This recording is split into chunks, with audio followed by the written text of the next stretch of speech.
नमस्कार दोस्तों, मैं रवि व्यास आप सभी का वशिष्ठ प्राइवेट आईटीआई के ऑनलाइन पोर्टल पर स्वागत करता हूं।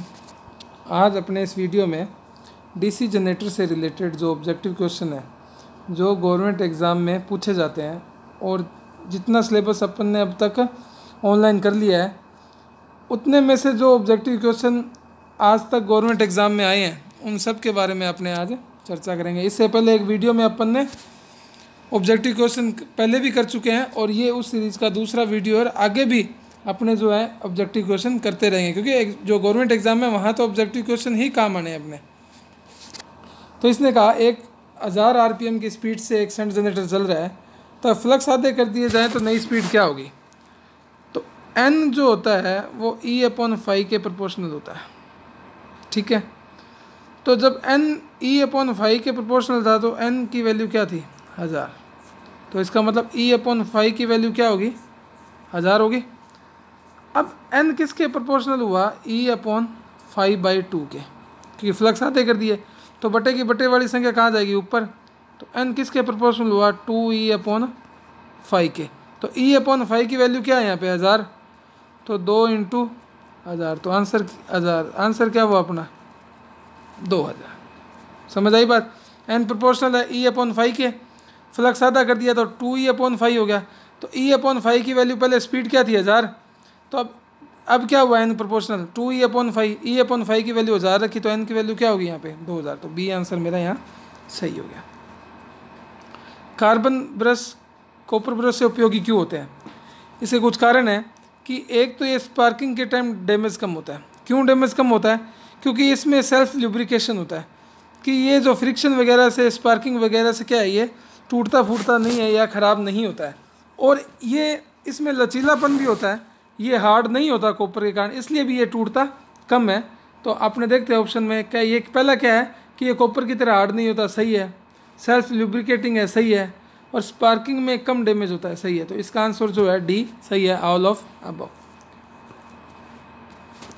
डीसी मशीन में आंतरिक अभिलाक्षणिक ग्राफ किस किस के बीच बनाया जाता है। अभिलाक्षणिक ग्राफ क्या होता है कि आंतरिक और बाह्य का बात करें। आंतरिक क्या होगा कि जनरेटर के अंदर जो क्या डेवलप हुआ, क्या जनरेट हुआ, सबसे पहले ईएमएफ जनरेट हुआ ईजी, और इसके कारण क्या हुआ आईए करंट फ्लो हुई।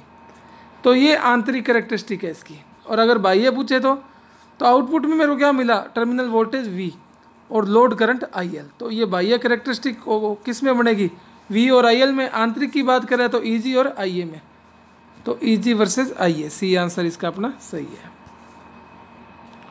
निम्न में से डीसी मशीन के अनुप्रयोग क्या है, एप्लीकेशन क्या है। डीसी मशीन यहाँ किसकी बात कर रहा है, सीरीज जनरेटर की। यहाँ छूट गया है, किसकी बात कर रहा है ये सीरीज जनरेटर की। सीरीज जनरेटर बूस्टर की तरह यूज़ किया जाता है, तो इसका आंसर सी सही है। शंट जनरेटर पूछता तो बैटरी चार्जर के रूप में होता। डिफरेंशियल का पूछता तो आर्क वेल्डिंग में यूज़ होता। तो इसका आंसर क्या, इसने क्या पूछा सीरीज़ का पूछा तो बूस्टर की तरह डिस्ट्रीब्यूशन लाइन में काम आ गया। आर्क वेल्डिंग में कौन सा जनरेटर यूज़ होता है, तो मैंने बताया डिफरेंशियली कंपाउंड जनरेटर जो आर्क वेल्डिंग में यूज़ होता है। और हाई करंट चाहिए होती है इसलिए लैप वाइंडिंग उसमें यूज़ की जाती है। वोल्टेज रेगुलेशन का आदर्श मान क्या है। वोल्टेज रेगुलेशन होता क्या है, पहले ये देखें कि नो लोड से फुल लोड में जो वेरिएशन होता है, जो चेंजेज होते हैं वो क्या कहलाता है, रेगुलेशन कहलाता है। आदर्श कंडीशन क्या कहती है, नो लोड से लेकर फुल लोड में कोई भी वेरिएशन नहीं आना चाहिए। नो लोड पे जो चीज़ थी वो वैसी की वैसी कहाँ मिल जाए मेरे को, फुल लोड पे मिल जाए। तो आदर्श कंडीशन में अगर वैसे की वैसे ही मिल जाए तो दोनों के बीच का डिफरेंस क्या हुआ, नो लोड और फुल लोड के बीच में 0।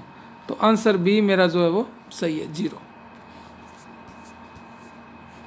अगला क्वेश्चन, एक 4 पोल की जो है जनरेटर है, लैप वाउंड है और 1000 आरपीएम उसकी स्पीड है, 1200 कंडक्टर है और 10 मिली वेबर जो उसकी फ्लक्स डेंसिटी है। तो ईएमएफ ज्ञात करो।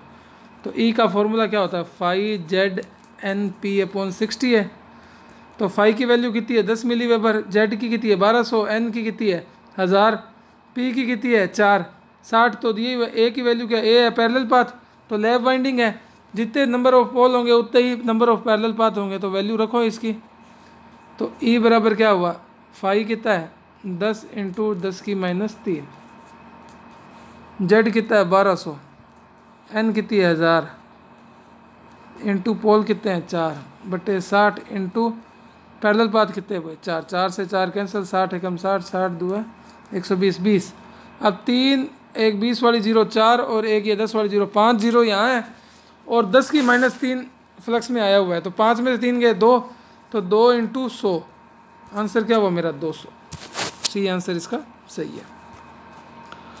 8वां, इलेक्ट्रिकल और मैकेनिकल कोण का रिलेशन क्या होगा जब मशीन के पोल पी है, तो थीटा इलेक्ट्रिकल बराबर थीटा मैकेनिकल। इंपॉर्टेंट क्वेश्चन है ये।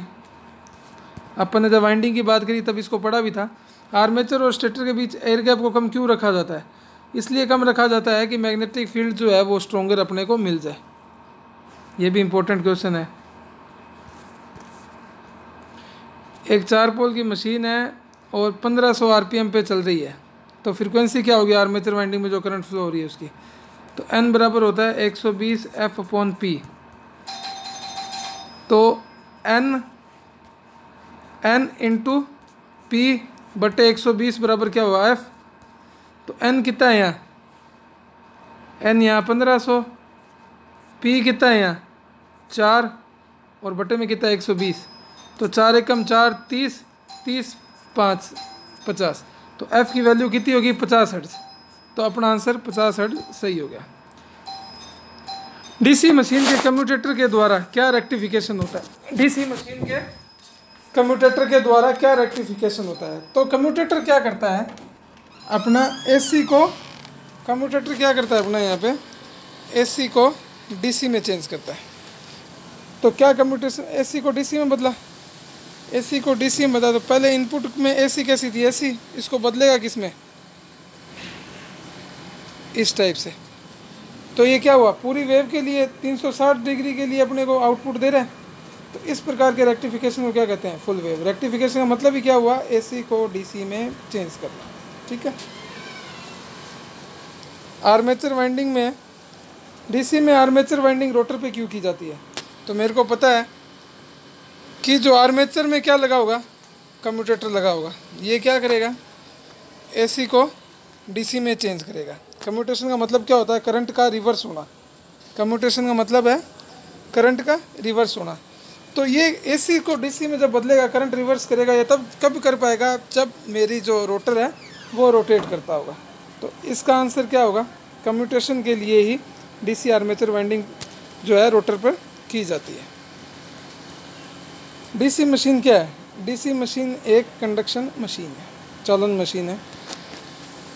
जनरेटर कौन से प्रिंसिपल पे कार्य करता है? तो फैराडे के लॉ ऑफ इलेक्ट्रोमैग्नेटिक इंडक्शन पे। तो इंड्यूस्ड ईएमएफ होता है, वो कौन सा होता है? डायनेमिकली इंड्यूस्ड ईएमएफ होता है। क्यों? क्योंकि रोटर घूमता है और फ्लक्स को काटता है। तो डी आंसर इसका सही। इनमें से कौन सा युग्म सही है? ओपन स्लॉट है। ओपन जब स्लॉट होंगे, ओपन जब स्लॉट होंगे तो इसमें क्या होगा? लीकेज फ्लक्स जो है वो कम से कम होंगे। लीकेज फ्लक्स क्या होंगे? कम होंगे। जब लीकेज फ्लक्स कम होंगे और क्लोज स्लॉट जो है उसमें लीकेज फ्लक्स क्या होंगे? हाई होंगे। और सेमी क्लोज में क्या होंगे? मॉडरेट होंगे, ना हाई होंगे ना लेस कम होंगे। तो इसका आंसर क्या है? ऑल ऑफ अबव है। अब बात करते हैं अपने मैग्नेटाइजिंग करंट के हिसाब से किस मशीन का पावर फैक्टर अच्छा होता है। पहली बात करते हैं पावर फैक्टर होता क्या है। पावर फैक्टर क्या होता है कि वोल्टेज और करंट के बीच का एंगल जो होता है वो क्या होता है? पावर फैक्टर होता है। वो क्या होता है? Power factor. कोस थीटा से लिखते हैं अपने। तो वोल्टेज और करंट के बीच में एंगल क्या होना चाहिए? मिनिमम होना चाहिए। जब ये मिनिमम होगा तो कोस फाई क्या होगा? मैक्सिमम होगा। जब पावर फैक्टर एंगल मिनिमम होगा, वी और आई के बीच में जो एंगल है वो कम से कम वो मिनिमम होगा, तो इसका मतलब कोस फाई की वैल्यू क्या हुई? ज़्यादा हुई। कोस फाई क्या होता है? अपना पावर फैक्टर। तो इसमें पूछा गया कि किस में जो है पावर फैक्टर अच्छा होगा। तो जब ओपन स्लॉट होंगे तो इसमें क्या होगा? एयर गैप ज़्यादा होगा। जब एयर गैप ज़्यादा होता है तो पावर फैक्टर क्या होता है? कम होता है। ठीक है। तो पहले में तो नहीं होगा। दूसरा क्लोज टाइप है। क्लोज टाइप में क्या होगा? एयर गैप क्या होगा? वो कम होगा।